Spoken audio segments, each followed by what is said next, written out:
Hello दोस्तों, नमस्कार। स्वागत है ओ लेवल की पाइथन की सीरीज में, जहां पर हम लोग पढ़ने वाले हैं स्ट्रिंग फंक्शन को। हमने फंक्शन पिछले ट्यूटोरियल में काफ़ी पढ़ चुके हैं। हमने न्यूमेरिक फंक्शन पढ़े थे, प्रिंट फंक्शन है, इनपुट फंक्शन है, ये सारी चीज़ें पढ़ चुके हैं। अब हम पढ़ने वाले हैं स्ट्रिंग फंक्शन। स्ट्रिंग फंक्शन में आज हम काउंट, फाइंड और आर फाइंड फंक्शन को पढ़ेंगे, तो इनको प्रैक्टिकल करके भी देखेंगे। बढ़ते हैं अपनी क्लास में आगे, स्टार्ट करते हैं आज का tutorial. Let's begin this topic.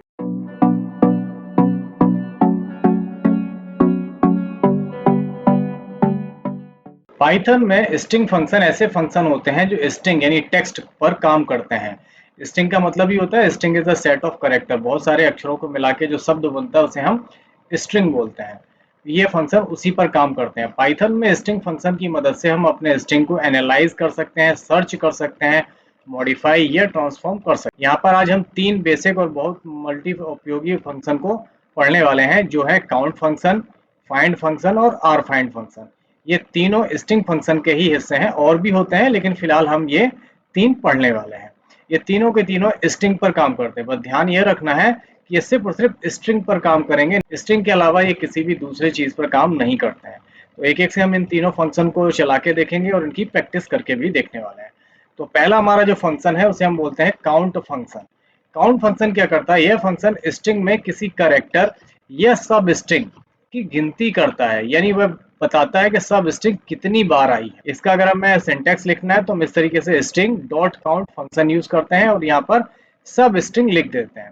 यानी ये तो आपको लिखना ही लिखना है और यहाँ पर आपको सब स्ट्रिंग लिखनी है। जैसे यही फंक्शन मैंने यहाँ पे यूज किया है, देखिए। अब यहाँ पर हमने एक वेरिएबल लिया है। यहाँ पे एक वेरिएबल है टेक्स्ट नाम का, और उसके अंदर हमने एक शब्द लिखा है हेलो वर्ल्ड, हेलो पाइथन। ये चार शब्द लिखे हैं और एक स्ट्रिंग है, पूरी मिला के एक स्ट्रिंग है। अब यहाँ मैंने प्रिंट करवाया, प्रिंट में text dot count, count function का यूज किया। इसका मतलब हुआ कि टेक्स्ट वेरिएबल के अंदर काउंट करे हेलो कितनी बार आया। तो ये हेलो को काउंट करेगा कहाँ पर? टेक्स्ट में। और टेक्स्ट कहाँ? ये है ना। और टेक्स्ट के अंदर डाला है ये सारी चीजें। तो अब यहाँ हेलो कितनी बार आया? एक ये हेलो है और एक ये हेलो, दो हेलो है, 1 और 2। तो यहाँ पे आउटपुट भी आ गया 2। ऐसे ही दोबारा मैंने एक फंक्शन यूज प्रिंट किया, प्रिंट टेक्स्ट डॉट काउंट, यानी टेक्स्ट में काउंट करे क्या? ओ। अब ओ कहाँ है? एक ये ओ है, एक ये है ओ, एक ये है और एक ये, चार है। यहाँ पे आउटपुट मिल जाएगा आपको 4। लिखा है कि हेलो 2 बार आया है और ओ 4 बार आया है।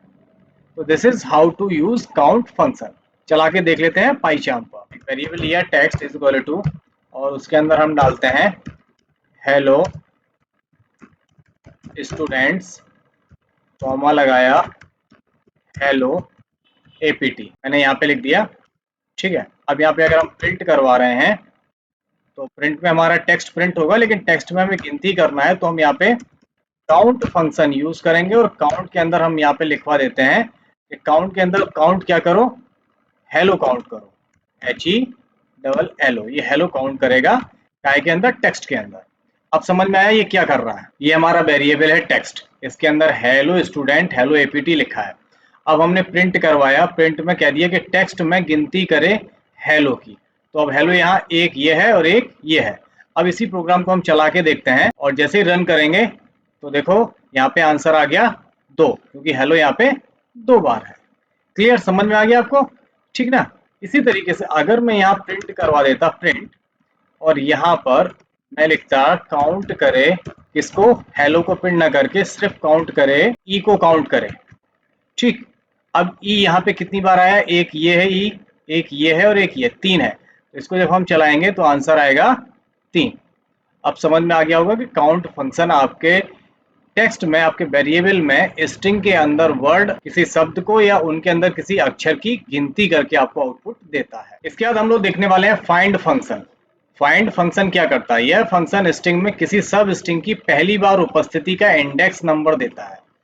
इस सब स्ट्रिंग का मतलब होता है जो आप शब्द दे रहे हो वो पहली बार उपस्थिति किस नंबर पे हुई है, उसका इंडेक्स नंबर क्या होगा वो देगा। अगर सब स्ट्रिंग नहीं मिला तो ये -1 रिटर्न करता है। तो उसके लिए आप स्ट्रिंग लिखेंगे, डॉट फाइंड फंक्शन का नाम लिखेंगे, वो सब स्ट्रिंग, सब स्ट्रिंग का मतलब कोई टेक्स्ट।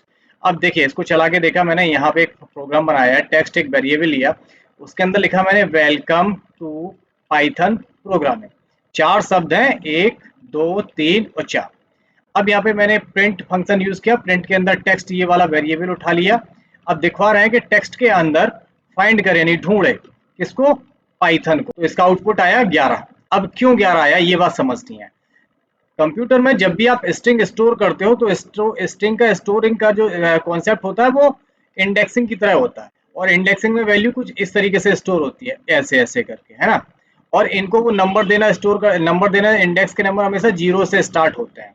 तो जो पाइथन है वो कहाँ से स्टार्ट हो रही है, देखो 0, 1, 2, 3, 4, 5, 6, स्पेस भी 7, 8, 9, 10 और 11। ये 11वां नंबर इंडेक्सिंग है पाइथन का, तो ये 11 से स्टार्ट हो रही है। पहली बार उपस्थिति का, यानी पहली बार कहां से होगी, ये 11 नंबर से होगी, तो इसलिए इसने आउटपुट दे दिया 11। समझ में आ गया कि ये फाइंड में आपको उसका इंडेक्स नंबर बताता है, किस इंडेक्स नंबर से वो टेक्स्ट स्ट्रिंग स्टार्ट हो रही है। अब मैंने यहाँ पे दोबारा जब लिखा तो यहाँ पे मैंने एक शब्द ढूंढा, जावा। अब यहाँ पूरे में कहीं जावा नहीं है, दिख रहा है, मैं थोड़ा साफ कर देता हूँ। अब यहाँ पे आपको जावा पूरे टेक्स्ट में नहीं है, नहीं है ना, तो उसने आउटपुट में -1 दे दिया। क्यों दे दिया, पाइथन शब्द 11th इंडेक्स से शुरू हो रहा था तो 11 दे दिया, जावा नहीं मिला इसलिए -1 आउटपुट दे दिया इसने। चला के देखते हैं इसको। एक वेरिएबल है टेक्स्ट इज इक्वल टू, और यहाँ पे लिखते हैं वेलकम टू एपीटी इंस्टीट्यूट। अब यहाँ पर आके हम प्रिंट करवाते हैं, प्रिंट, और टेक्स्ट के अंदर डॉट फाइंड फंक्शन का यूज करते हैं, और यहाँ पे क्या फाइंड करवा रहे हैं, एपीटी। अब ये एपीटी का इंडेक्स नंबर देगा, क्या होगा, 1 2 0 से 0 1 2 3 4 5 6 7 8 9 10 11। इसका भी आंसर 11 आने वाला है। इसको रन करा के देखते हैं, आंसर विल बी 11, क्योंकि ये 11th पोजीशन पर एपीटी है। समझ में आया। अगर मैं लिख दूं यहाँ पे एपीटी की जगह पे, यहाँ पे मैं 2 लिखता हूँ, तो देखते हैं क्या आएगा, ये 11 10 9 8 8 आना चाहिए, तो यहाँ पे आंसर आ गया 8, क्योंकि ये 8th पोजीशन पे है। अब समझ में आया कि ये इसकी इंडेक्स नंबर बताता है कि इंडेक्स नंबर इसका कितने से स्टार्ट हो रहा है। लेकिन अगर मैं यहाँ पे लिख दूं हेलो, तो हेलो कितने नंबर पे बताएगा, कितने नंबर बता रहा, -1। क्यों -1 दे रहा है, इसका मतलब कि हेलो इसमें है ही नहीं। इसी वजह से जो चीज यहाँ स्ट्रिंग नहीं मिलती है उसके लिए ये -1 प्रिंट कर देता है। क्लियर। आई होप आप लोगों को फाइंड फंक्शन भी समझ में आ गया हो। इसके बाद हम लोग देखने वाले हैं R find function. R find function क्या करता है, ये फाइंड की तरह ही होता है, लेकिन स्ट्रिंग में सबसे आखिरी बार सब स्ट्रिंग कहाँ पाया गया है ये उसका इंडेक्स देता है। कहाँ पे, अभी स्टार्टिंग में दे रहा था, अब ये लास्ट बार देगा। अब जैसे सिंपल इसका सिंटेक्स तो ये हो गया, आप आर फाइंड लिखेंगे सब स्ट्रिंग लिख देंगे। यहाँ पे एक वेरिएबल बनाया मैंने टेक्स्ट नाम से, हेलो हेलो वर्ल्ड लिख दिया। अब यहाँ पर हमने प्रिंट फंक्शन यूज किया और उसके अंदर हम टेक्स्ट के अंदर आर फाइंड फंक्शन यूज कर रहे हैं, यहाँ पे हेलो दे दिया। अब जब हेलो यहाँ पे 2 है, यहाँ पे 2 हेलो हैं, तो आर फाइंड क्या करता है, सबसे आखिरी बार जो यूज हुआ, आखिरी बार कौन सा हुआ, ये हुआ, उसका इंडेक्स नंबर होगा। अब ये कहाँ से होगा, ये होगा 0 से, ये 1 हो जाएगा, 2 हो जाएगा, 3 हो जाएगा, 4 हो जाएगा, 5 हो जाएगा, 6। इसका आउटपुट हमें मिल गया 6। लेकिन पहले वाले का नहीं दिया इसने, आखिरी वाले हेलो का दिया। ऐसे ही मैंने दूसरे वाले में यूज किया वर्ल्ड, तो वर्ल्ड एक ही है, तो इसकी पहली वाली स्ट्रिंग का इंडेक्स नंबर दे देगा पहला वाला, तो पहला वाला नंबर 12 पे होगा, 6 इधर होगा, 7 8 9 10 11 और 12, इसका 12 दे दिया। लिखा है हेलो 2 बार है, आर फाइंड ने आखिरी वाले का इंडेक्स नंबर दिया 6, और वर्ल्ड 12th इंडेक्स से शुरू होता है, इसलिए उसका आंसर दे दिया यहाँ पे 12। अब इसको भी पाइचाम पर चला के देख लेते हैं। अब यहाँ पे मैंने 2 बार एपीटी एपीटी लिख दिया है, और यहाँ पर हम यूज करते हैं आर फाइंड, और आर फाइंड के अंदर हम यहाँ पे यूज कर लेते हैं एपीटी। अब यहाँ पे ये 11 था, 11 12 13 14 15, आंसर आना चाहिए इसका 15।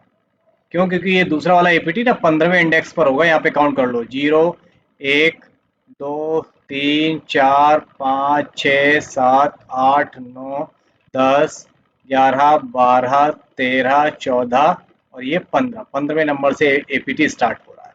तो ये दूसरे वाले का इसने आपको इंडेक्स नंबर दे दिया। और अगर मैं यहाँ पे लिख दूं इंस्टीट्यूट, तो ये इंस्टीट्यूट का स्टार्टिंग नंबर पे दे देगा। देखिए 19 दे दिया, 15 यहाँ था, 16 17 18 19 से स्टार्ट हुआ।